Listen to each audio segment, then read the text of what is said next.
What's going on, guys? Sumi here with Thoughtcast, and today I'm going to talk about the 7 reasons why you suck in bed. The reasons why you suck in the romance department. Now, this is going to be a very hyper-focused video on really intimacy and sexuality. So for a lot of you out there that are talking about personality and all this stuff, look, that is a very important part of building that emotional connection.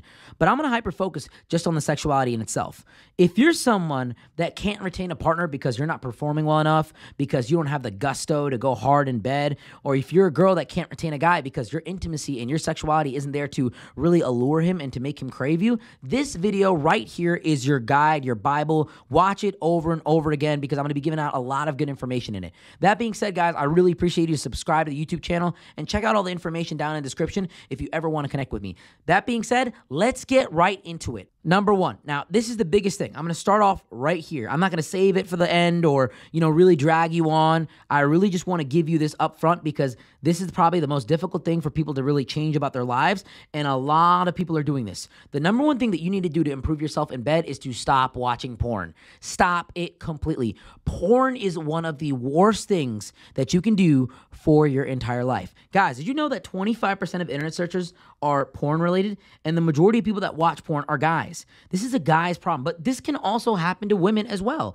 It goes both ways. For those of you that don't really understand, porn is literally tricking your brain into getting a positive dopamine response for absolutely no work whatsoever. It tricks your brain to think that you can achieve this high sexual environmental reward because you're programmed biologically to reproduce. So when your biology sees that you're getting all this reward without any work, it starts to become lazy, and it actually hurts you in so many different ways outside of the sex department in itself. It kills your work drive, it kills your motivation, it destroys your discipline. I mean, do you ever feel good after you jerk off and you're sitting there in a pile of your own stuff? Do you ever feel accomplished? The answer is no. No, you never do. And that's the thing here. Why do you keep going back to this? Why do you keep doing this? Because you're addicted. Porn is an addiction. If you feel the need to constantly watch these digitized pixels of individuals that you have no communication with do sexual stuff in front of you, that is actually crazy. Think about it for a second. Think how crazy porn is. You're watching things on a computer screen of two people that don't know who you are in any aspect, engage in sexual acts that they're taking pleasure in, and you're third partying and watching their sexual pleasure on a computer screen and touching yourself. You're touching yourself to other people touching each other, and they don't know anything about you. How crazy is this? But human beings, we crave those images. We're biologically programmed to be attracted to that kind of stuff.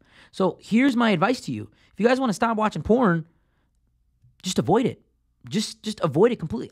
And this is what I mean by this. You're not going to beat porn. You're not going to be someone that keeps your head above the water. Trust me, I've coached a lot of people away from their porn addiction.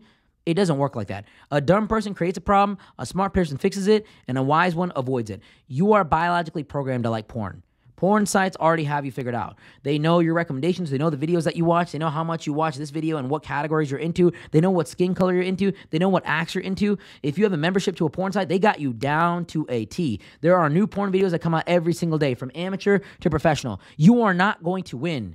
Just block those sites. Forcibly remove yourself. Change your environment. There are things that you're doing before you start watching porn, whether it's getting in a fight with your girlfriend or coming home from work. Change your routine up. Stop doing the same thing. Stop following those same triggers. Change it up, guys. Porn is so devastating, and it kills your sex drive because you see all these insane fantasies about these women doing this or these guys doing that, and that's not how real life works, right? You don't hook up with your teacher in class. You don't go to a hospital and a nurse wants to sexualize you. It doesn't work like that. Real intimate relationships take work. They take high value being demonstrated. They take an engagement from one person to another, and it typically does not happen in this magical way that porn does. It requires a little bit of coaching. It requires a little bit of energy, and people don't go for hours and hours and hours.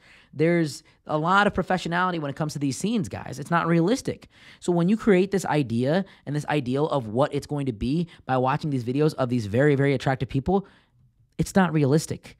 What you see those porn stars doing is not what your girlfriend's probably going to do. She's not going to perform like that. And I'm going to tell you right now, you don't want her to perform like that. You don't want her to perform like a pro that's had over 1,000 bodies in her in the last 2-3 years. Trust me, you do not want that. And at the same time, ladies, those guys that you see on there, that's not normal. That's very, very rare. okay? I'm not going to get into the details here, but what you're seeing is not realistic. It doesn't necessarily make sense. So stop watching things that aren't realistic and creating these psychological expectations that you want for your life. And when they don't actually happen, you become depressed. You become demotivated. You create this sadistic urge for sexuality when it's not necessarily going to happen like that. Porn is one of the most detrimental things that you can do for your lifestyle, your mindset, and your own physicality. Number 2, positive sexual coaching. A lot of you are just awkward in bed and you don't know how to talk to your partner. A lot of you will change up positions and not even communicate to your partner. A lot of sex in itself is communication, talking dirty to your partner and appreciating them for their sexuality. So talk to them in a way that coaches them in a positive way. I really like it when you do this. You're so hot when you do this and that. You need to talk to them in a way that positions them and actually encourages them to do the things that you want them to do. And if they don't know how to do it, say, let me teach you, let me show you. Be encouraging about this stuff. A lot of people can get turned off because you're just being a little bit too rude and have these crazy expectations, probably because you're watching too much porn and you expect your partner to do everything without actually teaching them how to do it. Number 3, your timing is off. This is talking about before you guys engage sexually. You need to have a little bit of foreplay, but the foreplay also has to be mental as well. So many of you guys are so aggressive when it comes to the date. You're talking sexually. You're creating a sexuality about the conversation in itself, which actually makes the girl think that you're very thirsty, or maybe that you don't get a lot of sex, or maybe on the flip side, you get so much that you're not even looking at her for who she really is. A lot of you will rush into the conversation about sex. What's your favorite thing to do? Do you like this? Oh yeah, I could probably give it to you like that. Like, that's so late. I don't even get into the sexuality of the conversation until the first date is over. See, what women really want from sex is a magical moment. They want it to be something special. They don't want to just be bent over and hooked up with. And honestly, on the flip side, men, we lead sexually first. We can hook up with the girl and learn her name later. It's very different. And this is what natural selection really cares about. It cares about the revolving dynamic of how we're not the same and how we come together and meet in the middle. It's about compromise. So guys, hold it back a little bit. And women, understand that men are going to be more drawn in by sexuality. You need to create the intimate environment. You need to open up the gaps to where he can fill in and open up in that sexual emotional energy. So big thing I'm going to tell you is when you're talking to a woman, don't try to aggressively sexualize the conversation. But women, on the flip side, when you're talking to a man, say, oh yeah, is that so? Tell me more. Be feminine. Talk in a seductive way. This is going to draw the man out a little bit more and make him more comfortable. And what you have to do, guys, both of you, you have to create that moment. That moment where that kiss can happen, where that magic can really spark. It's not about going in for it at the end of the day. Like, okay, it's time to do this. This must be the hour to do it. No, it's not like that. You have to create the magical moment. You create a conversation that explores a level of intimacy and vulnerability. And then you lean in, you look at their eyes, you look at their lips, you touch bodies. It's so much more magical than that. And that's what really creates that high level of intimacy. There could be people that are so good in bed and so good at sex, but they fail to do this, and that's why they're not getting the results they need to be getting, and it creates a emotional disconnect and a physical disconnect from the individual in that sexual moment. I'm going to also say this, don't be too passive. Don't be someone that never makes a move. You've got to learn when to make a move. Women need a happy medium. They need a happy medium. I'm going to tell you this right now. I'm focusing more so on guys here because you're the one that's making the move. You're the one that's going at it. You're the one that's being more so, hey, I want to talk to you. I want to engage with you. And you're making that gesture first. So don't be too slow. Don't wait 10 dates to make a move. Unless you're in a culture that really prohibits any sexual or physical access in itself, you've got to learn that in modern society, you have to be someone that takes those chances when the moment presents itself. When you create that moment, you have to go in for it. You cannot sit there and wait. You have to grab the situation by the reins and control it.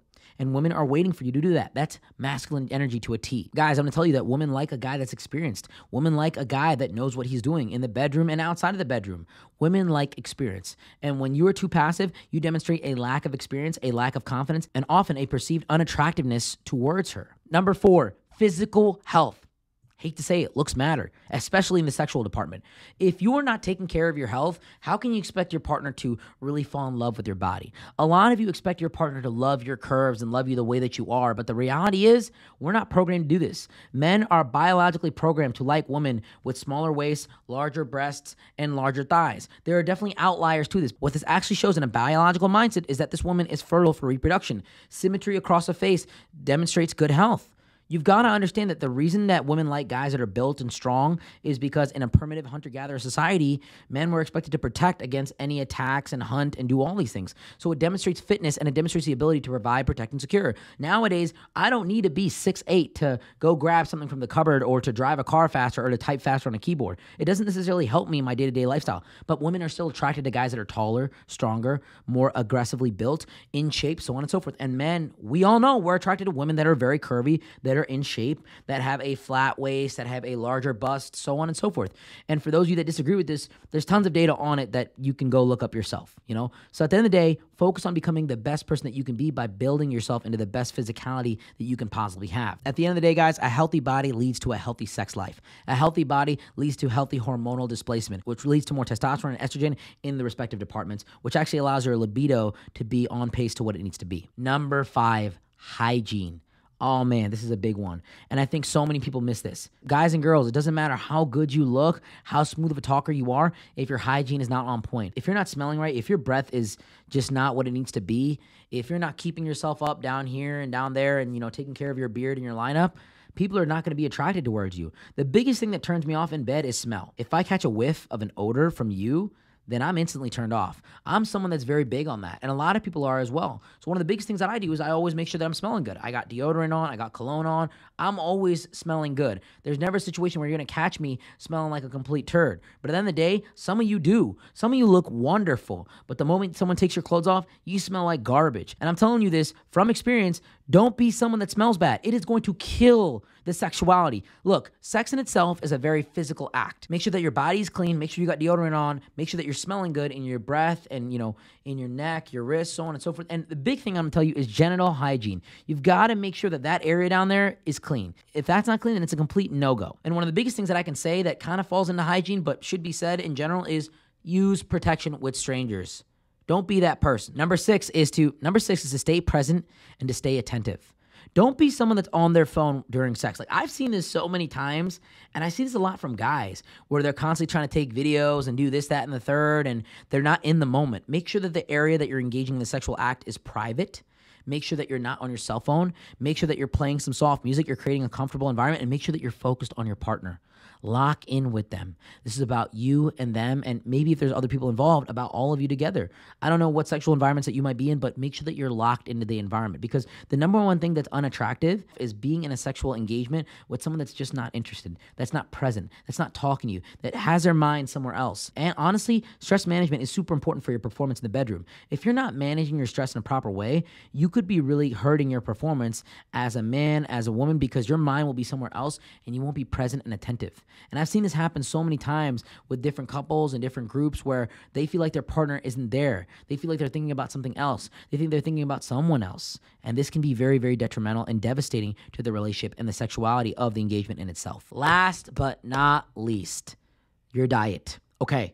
A lot of you have this problem where you can't really get in the zone. Your libido is not functioning very well. And the number one thing I'm going to tell you if you want to get your libido back up is to focus very heavily on your diet, your health, your exercise. Now, I already mentioned physical health, so I'm not going to harp on being physically active and stuff. That should be a given, right? If you don't know that right now, I'm telling you right now, be physically active. But there are foods that you can eat that can dramatically increase your sexual performance. And I'm going to go through a few here. Number one food is leafy greens like kale and spinach. Those are absolutely wonderful because they're high in nitrates, which allows you to improve blood circulation and really help in that department with erectile dysfunction. Number two, fatty fish. Salmon and tuna are really good because they have a lot of omega-3s, which improves cardiovascular health, which can improve your blood flow. A lot of this is going to boil down to blood flow because when it comes to erectile dysfunction or really getting wet down there as a girl, you need to promote blood flow to those organs and to those areas. So a lot of this is going to involve your cardiovascular health and promoting blood flow. Third is berries like raspberries, blueberries, strawberries, because they're very high in flavonoids, which once again will improve blood flow that improves erectile function. Number four is nuts like almonds or walnuts because they're high in arginine, which once again promotes blood flow and helps in erectile function. Number five is dark chocolate. So if you want to pair the dark chocolate with the berries, it's a really good idea because dark chocolate is once again high in flavonoids, which improves blood flow, which promotes erectile function. Number six, here's one that you probably didn't think about. Watermelon. Watermelon has something called L-citrulline in it, which helps as a vasodilator and it helps promote blood flow, which helps erectile function. And this is probably going to be the theme of it. I know I've said it probably like 6 times already, but blood flow is what you want here for sexual function. Number 7, and this is best before bed, is eggs. Eggs have a high amount of protein, first of all, which is really good for just building muscle. Eggs have a lot of cholesterol, which is what you need for testosterone. And eggs have a large amount of vitamin D. All this stuff helps you promote more testosterone, which is really good for guys. And guys, I'm going to tell you, if you're not waking up in the morning with a complete rock-on, hard-on, you need to be eating eggs before bed. When you eat eggs before bed, I promise you, like eat 3 to 4 eggs, whole eggs before bed, wake up in the morning, you're going to be 100% because it's going to increase that testosterone production, which happens while you sleep. Last but not least, here's the last thing I'm going to give you in this video, and this is an absolute gem. And this is kind of hard to get. Not many people have access to this, but this is a food that's considered an aphrodisiac, and, you know, it's kind of pricey, but if you can get access to this, this can be really good for your sexual life, and that is oysters. Oysters have been known in history to be a very big sexual food that you can eat. Oysters have often been associated to increasing sexual function and increasing libido, and there's varying studies on this, but oysters are very high in zinc, which is very important for sperm development and production and testosterone as a whole. If you're at a restaurant and you ever want to try oysters, I would 100% give them a chance. It's been talked about for years and years and years by a lot of people. Some people swear by them, but when it comes to the science, it's unclear all the time. You've got to try it for yourself. I know a lot of people that have had a lot of success with oysters, and, you know, when they go out to a restaurant, they just grab some oysters, or if they're in an area where they have them locally, they'll pick them up before a crazy sex session, because at the end of the day, maybe it's because they're a luxury food, maybe it's the texture, maybe it is the zinc in itself that leads to the sexual function, but oysters have been considered the #1 superfood when it comes to sexuality. That being said, I hope these tips helped you when it comes to getting better in the bedroom, and I hope that you implement them whether you're good or bad, because getting better in this area is only going to improve your sex life, your relationships, and your lifestyle as a whole. That being said, guys, Sumi out.